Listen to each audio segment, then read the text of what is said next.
Now to the Anzac links across the ditch, and as you know, the travel bubble opened today. Quarantine-free travel between our two countries is not just a good thing, it is, of course, as it always should be.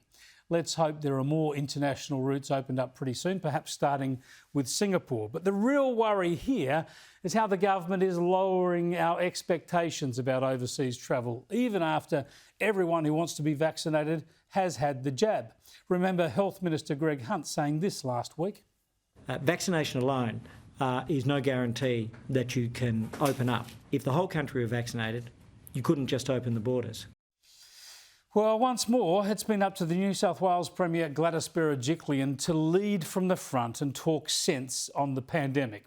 Here she is today responding to that message from Greg Hunt. I don't agree with comments made last week to say that even if the vaccine's rolled out to the population that we still can't travel. I don't buy that. The vaccination rollout will change our lives. We've really got to be tough on this stuff as a community, keep the pressure on our politicians. Scott Morrison has talked about the possibility of allowing some Australians to travel overseas so long as they're vaccinated, and then allowing them to quarantine at home when they come back. But today he's warned about how careful he's going to be. More than 3 million people have died as a result of this pandemic. And Australians don't want to see that coming to Australia. And they can be assured that I'll be taking decisions that keep them safe. Sure, it's all about degree and proportion here, isn't it? That's why we've got to be so vigilant. The temporary restrictions and rules that have been put in place for this pandemic, over the top as they have been in some cases, at least the idea is that they're temporary. But now we're seeing governments look to make some of these controls permanent, or at least very, very long-standing. Permission to leave your country? Permission to return? This is anathema to everything our country stands for. Now, once everybody who wants a vaccine has got one, then it's time to lift restrictions for Australians. Perhaps for those coming in, we could demand quarantine until the first negative test. But the idea that we would continue to severely limit freedoms when we're dealing with a disease that's very minor in its threat to the vast majority of the population and is no threat to anyone who's vaccinated, the idea that we would continue authoritarian, over-the-top controls when everyone who wants a jab has got one is deeply worrying. We can't stand for it as a community. The problem is this.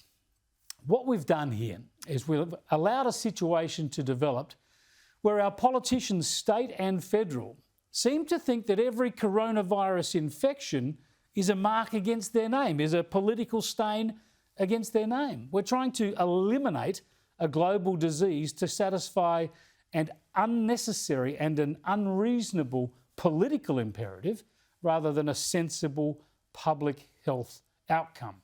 This can be really poor governance. This is politicking instead of focusing on the national good. We used to talk about flattening the curve.